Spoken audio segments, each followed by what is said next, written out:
ॐ श्री परमात्मने नमः। अथ नवमोऽध्यायः। श्रीभगवानुवाच इदन्तु ते गुह्यतमं प्रवक्ष्याम्यनसूयवे। ज्ञानं विज्ञानसहितं यज्ञात्वा मोक्षसे शुभात्। राजविद्या राजगुह्यं पवित्रमिदमुत्तमम्।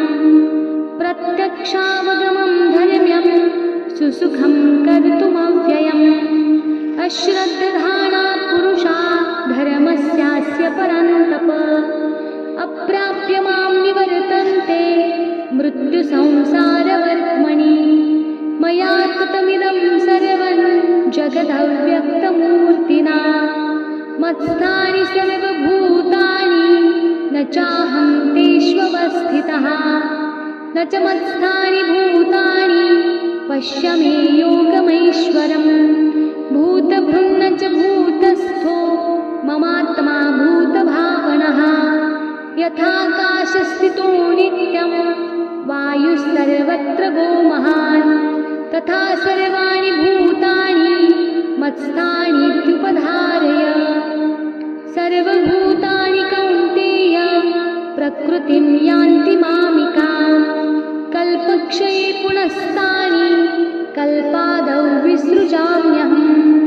प्रकृतिं स्वामवष्टभ्य विसृजामि पुनः पुनः। भूतग्राममिमं कृत्स्नमवशं प्रकृतेर्वशात्। न च मां तानि कर्माणि निबध्नन्ति धनञ्जय। उदासीनवदासीनमसक्तं तेषु कर्मसु। मयाध्यक्षेण प्रकृति सूयते सचराचरम्। हेतुनानेन कौन्तेय जगद्विपरिवर्तते। अवजानन्ति मां मूढा मानुषीं तनुमाश्रितं। परं भावमजानन्तो मम भूतमहेश्वरम्।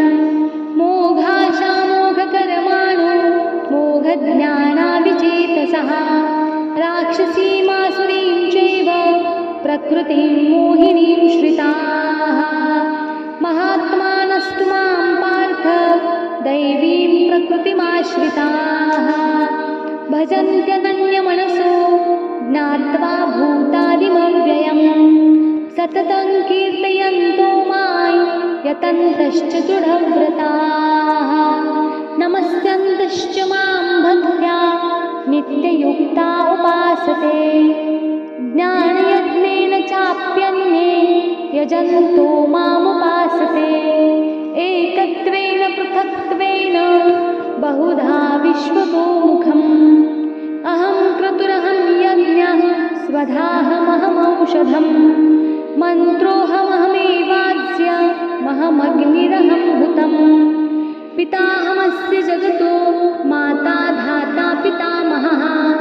वैद्यं पवित्रमोङ्कार रुक्सामयजुरेव च। गतिर्भर्ता प्रभुः साक्षी निवासः शरणं सुहृता। प्रभवः प्रलयस्थानं निधानं बीजमव्ययम्। तपाम्यहमहं वर्षं निगृह्णामि सृजामि च। अमृतं चैव मृत्युश्च सदसच्चाहमर्जुन। त्रैविद्या मां सोमपाः पूतपापा यज्ञैरिष्ट्वा स्वर्गतिं प्रार्थयन्ते। ते पुण्यमासाद्य सुरेन्द्रलोकमश्नन्ति दिव्यान् दिवि देवभोगान्। ते तं भुक्त्वा स्वर्गलोकं विशालं क्षीणे पुण्ये मर्त्यलोकं विशन्ति। एवं त्रयीधर्ममनुप्रपन्ना गतागतं कामकामा लभन्ते। अनन्याश्चिन्तयन्तो मां ये जनाः पर्युपासते। तेषां नित्याभियुक्तानां योगक्षेमं वहाम्यहम्। येऽप्यन्यदेवता भक्ता यजन्ते श्रद्धयान्विताः। तेऽपि मामेव कौन्तेय यजन्त्य विधिपूर्वकम्। अहं हि सर्वयज्ञानां भोक्ता च प्रभुरेव च। न तु मामभिजानन्ति तत्त्वेन सर्वेनातश्च वन्दिते यान्ति देवव्रता देवान् पितॄन् यान्ति पितृव्रताः भूतानि यान्ति भूतेज्या यान्ति मद्याजिनोऽपि माम् पत्रं पुष्पं फलं तोयं यो मे भक्त्या प्रयच्छति तदहं भक्त्युपहृतमश्नामि प्रयतात्मनः यत्करोषि यदश्नासि यज्जुहोसि ददासि यत्तपस्यसि कौन्तेय तत्कुरुष्व मदर्पणम् शुभाशुभफलैरेवं मोक्षसे कर्मबन्धनैः सन्न्यासी योगयुक्तात्मा विमुक्तो मामुपैष्यसि समोऽहं सर्वभूतेषु न मे द्वेष्योऽस्ति न प्रियः ये भजन्ति तु मां भक्त्या मयि ते तेषु चाप्यहम् अपि चेत् सुदुराचारो भजते मामनन्यभाक् साधुरेव समन्तव्यः सम्यग् व्यवसितो हि सः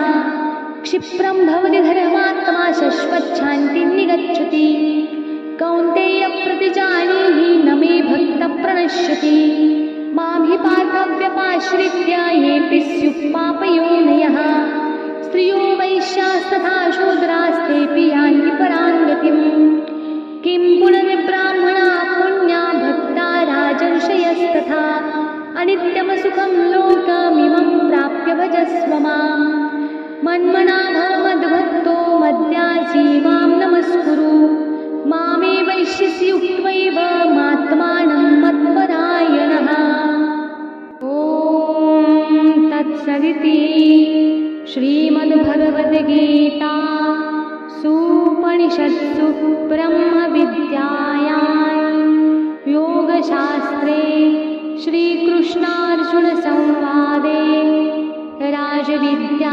राजगुह्ययोगो नाम नवमोऽध्यायः तत्सद् श्रीकृष्णार्पणमस्तु श्रीगुरुचरणा